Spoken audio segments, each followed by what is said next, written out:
السلام علیکم ورحمۃ اللہ وبرکاتہ۔ الحمد للہ رب العالمین والعاقبۃ للمتقین والصلاة والسلام علی سید الانبیاء والمرسلین وعلى آلہ واصحابہ الطیبین الطاہرین، اما بعد فاعوذ باللہ من الشیطان الرجیم، بسم اللہ الرحمن الرحیم۔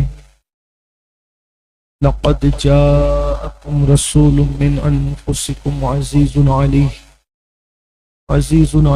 ما عنتم حریص علیکم بالمؤمنین رؤوف الرحیم۔ صدق اللہ العظیم۔ غوث اعظم بمنے بے سر و ساما مددے، قبلہ دین مددے، کعبہ ایمان مددے، انتظار کرم تست منے عینی را، اے خدا جو خدا بینو خدا دا مددے۔ بگردہ بے بلا افتادہ کشتی، ضعیفانو شکستہ را تو پشتی، وحق کے خواجہ عثمان ہارون، مدد کن مدد کن مدد کن یا معین الدین چشتی۔ الصلاة والسلام علیک یا رسول اللہ، الصلاة والسلام علیک یا نبی اللہ، الصلاة والسلام علیک یا حبیب اللہ، وعلى آلك وأصحابك يا نور الله، صلى الله تعالى عليك وسلم۔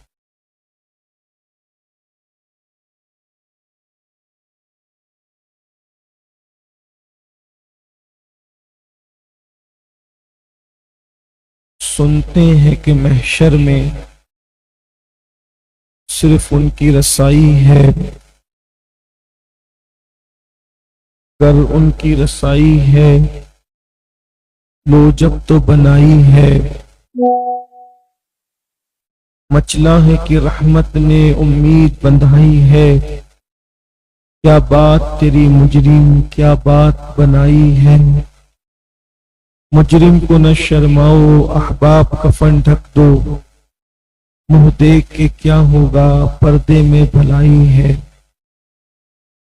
اے دل یہ سلگنا کیا جلنا ہے تو جل بھی اٹھ، دم گھٹنے لگا ظالم کیا دھونی رمائی ہے، اور جب جلے تو اے عشق تیرے صدقے جلنے سے چھٹے سستے، جو آگ بجھا دے گی وہ آگ لگائی ہے،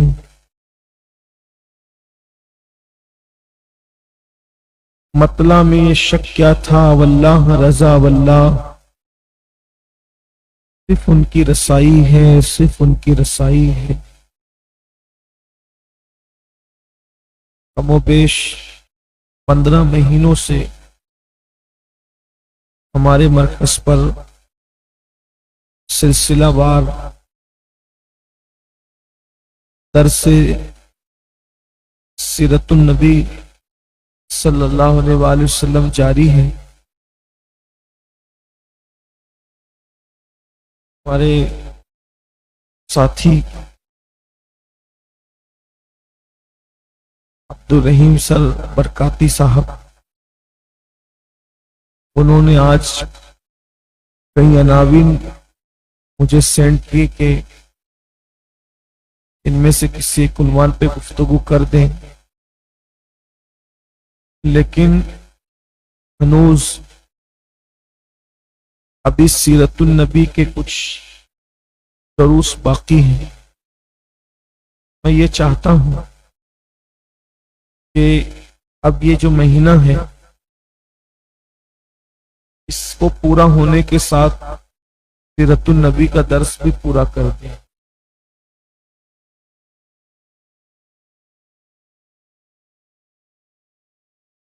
بس وہ اختتامی درس کی طرف ہم چل رہے ہیں۔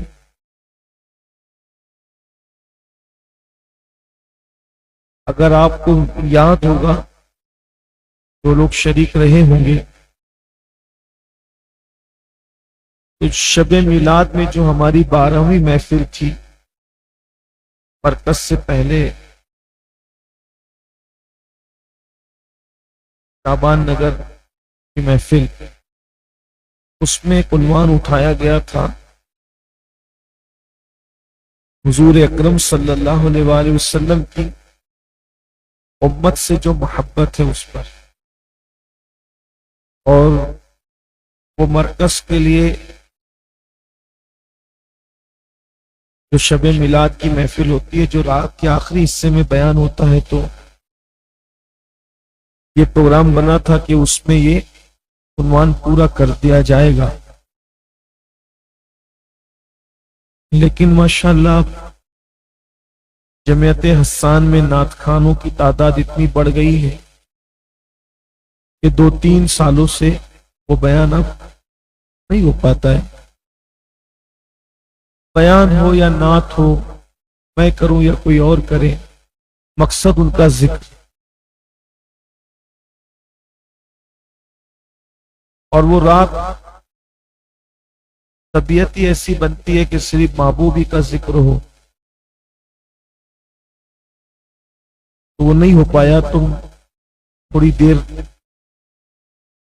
اس عنوان کی تکمیل کر لیتے۔ اصل یہ عنوان بہت وسیع اور بہت بڑا ہے کہ حضور اکرم صلی اللہ علیہ وآلہ وسلم کی سب سے بڑی سنت ہے۔ یہ میں اپنے بزرگوں سے سن کر آپ کو کہہ رہا ہوں کہ یہ سنت حضور علیہ السلام کی سب سے بڑی سنت، حضور کی سنتوں میں سب سے بڑی سنت یہ ہے امت کی فکر اور حضور کی امت سے محبت کا۔ پھر وہ ساری گفتگو قرآن اور حدیث کی روشنی میں وہاں ہو گئی تھی۔